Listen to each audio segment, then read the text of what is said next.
그러므로 사랑하는 여러분, 여러분의 앞에 어떤 산더미 같은 일이 있다 할지라도 비관적인 생각을 먼저 버려야 합니다. 두 번째, 우리를 행복하지 못하게 만드는 엉뚱한 이유가 뭐냐면 대적에 대한 두려움입니다. 여기 이스라엘 백성들의 주변에 사람들이 모여서 우리의 대적은 이르기를 11절의 말씀을 보니까 저희가 알지 못하고 보지 못하는 사이에 우리가 저희 중에 달려 들어가서 살육하여 역사를 그치게 하리라. 그들이 음모를 꾸몄습니다. 우리가 밤중에 몰래 들어가서 저들을 뒤엎어버리자, 죽여버리자. 이를 해도 행복하지 않은 엉뚱한 이유는 대적에 대한 두려움 때문입니다.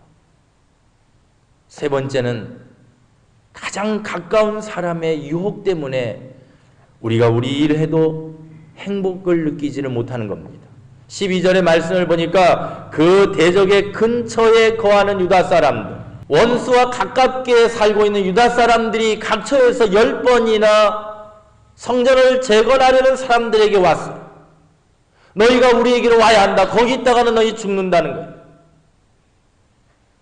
빨리 오라는 이 말을 10번씩이나 대적 가까이 있는 사람들이 외치게 될 때 성전을 지으려는 이스라엘 백성들은 마음이 녹아졌던 겁니다. 예수님은 마태복음 10장 36절에 보니까 마지막 날에 사람의 원수가 누군 줄 아느냐? 마지막 세상의 종말이 되어지면 사람의 원수가 집안 식구리라 그렇게 말씀해 주셨어요. 가장 가까운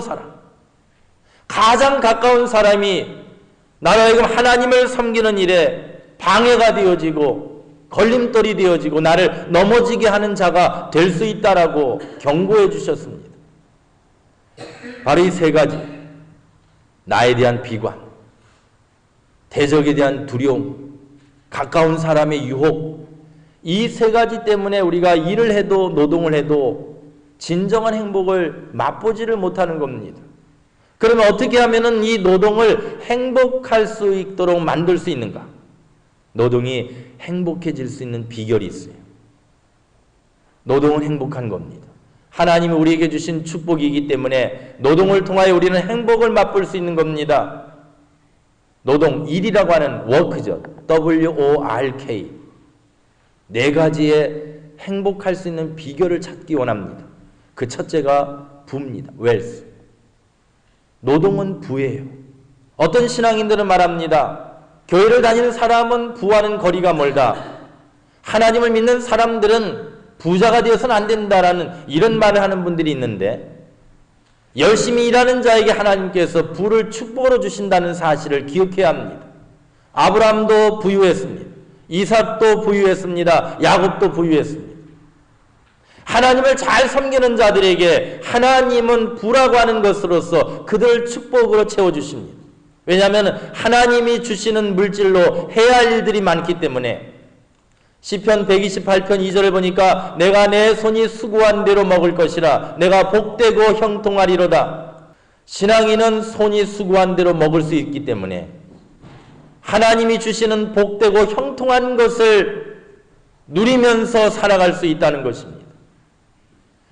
오늘 내가 공부 열심히 하는데 아무리 공부해도 시험을 볼 수 없다면, 제대로 점수가 나오지 않는다면 얼마나 답답하겠어요. 그런데 공부하는 대로 점수가 나오고 일한 대로 돈을 벌고 내가 수고한 대로 먹을 수 있다면 그것이 정말 이 세상을 살아가는 행복한 마음을 갖게 한다는 겁니다. 어떤 학자가 세상에 일하는 사람의 세 가지 유형을 말했어요. 첫째는 노예형 인간이 있다. 시키는 대로만 일하는 사람. 시키는 대로. 두 번째는 자유형 인간이 있다. 시키지 않아도 일하는 사람. 세 번째는 창조형 인간이 있다. 자기가 일을 알아서 하는 사람. 여러분은 지금까지 노동을 해오면서 어떠한 모습으로 일을 해왔습니까? 시키는 대로만 하다가 흉내내는 그런 노예형 사람이었습니까?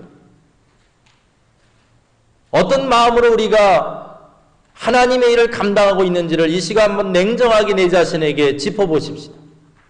하나님 앞에 주님, 내가 주님을 위해서 일해왔는데, 주님을 위해서 이렇게 봉사했는데 왜 나에게는 복 주시지 않습니까? 라고 하나님을 향해 상별하기 전에 내가 노예형이었나 자유형이었나 아니면 창조형이었나, 내가 정말 자원하는 마음으로 하나님의 성전을 위해서 정말 자원하는 마음으로 주님이 나에게 주신 이 일터에서 열심히 일해왔는가. 사무엘상 2장 7절에 한나는 기도 속에 이런 고백을 합니다. 여호와는 가난하기도 하시고 부하기도 하시며 낮추기도 하시고 높이기도 하시는도다. 우리의 생사복, 우리의 모든 부귀영화가 하나님의 손에 달려있다는 것입니다. 그러므로 하나님은 노동하는 자에게 하나님이 주시는 예비하신 물질이라고 하는 것으로 주십니다. 여러분 회사에서 열심히 일하는데 주급을 받지 않는다면 아무리 그 일이 좋은 일이라 할지라도 그 일을 해내겠습니까? 옛날에 미국 초창기에 유대인이 남부지역에 양복점을 하나 열었어요. 근데 그 주변에 살고 있는 백인들이 도저히 유대인이 양복점 짓는 것을, 세우는 것을 용납할 수가 없었던 겁니다. 그래서 동네 꼬마들을 불렀어요. 야 얘들아, 너희들에게 좋은 일 하나가 있다. 재밌는 일일 거야. 저 양복점에 가서 매일같이 방해를 좀 놓아라. 가서 양복점 물러가라 외치든지 그 입구를 막아서든지 매일같이 가서 하면 아마 재밌을 거야. 아이들이 재밌다니까 한번 가봤어. 갔더니 정말 재밌는 거예요. 그 유대인 그 양복점 앞에 줄을 서가지고 사람들이 못 들어가게 가로막고 아주 뭐 재밌게 놀았어. 이 유대인이 가만히 생각해 보니까 이러다가는 망할 것 같고 꾀를 냅니다. 그 다음날 꼬마들이 왔습니다. 꼬마들이 줄 서서 데모를 합니다. 양복점 물러가라 하면서 데모를 합니다. 유대인 물러가라 하면서 데모를 할 때에 이 주인이 나와서 그들에게 참 오늘 수고 많았다 하리고 10센트씩을 나눠줬습니다. 지금 10센트야 별거 아니죠. 그 당시는 한 10불쯤 될 거예요. 10센트씩 아이들에게 나눠주니까 아이들이 깜짝 놀란 거예요.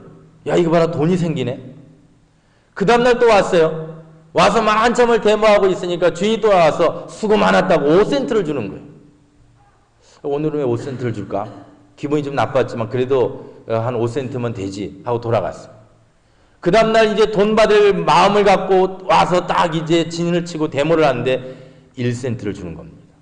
주인이 말합니다. 가기가 어려워서 1센트밖에 못 준다. 그러니까 꼬마들이 외칩니다. 우리가 겨우 1센트 받으려고 일하고 있는 줄 압니까? 그러는 거예요.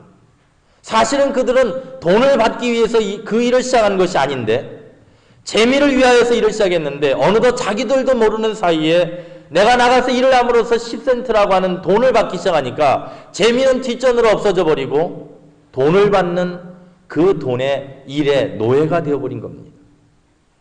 자기들 임금이 점점 줄어드니까 그 일이 재미가 없어진 거예요. 그 다음 달부터 데모를 안 합니다. 어쩌면 우리의 생리가 이럴지 모릅니다. 오늘 사랑 여러분, 여러분과 저에게 하나님께서 일하는 만큼 수고하는 만큼 물질을 주시며 우리에게 살아갈 수 있는 어떤 생활 터전을 허락해 주시는데 문제는 뭐냐면 이 부귀영화를 속히 이루려고 하는데 문제가 있습니다. 오늘 당장 가게 문을 열면 오늘 당장 돈을 벌어서 부자가 되려고 하는 데에 문제가 있다는 겁니다. 잠언 28장 20절에 충성된 자는 복이 많아도 속히 부하고자 하는 자는 형벌을 면치 못하리라. 빨리 부자가 되려고 하는 자들, 하나님의 축복이 아니라 세상의 방법으로 빨리 부자가 되려고 하는 자들 때문에 범죄가 생기는 것이고 문제가 생기는 것입니다. 그런 마음 때문에 행복함을 맛보지 못하는 거예요.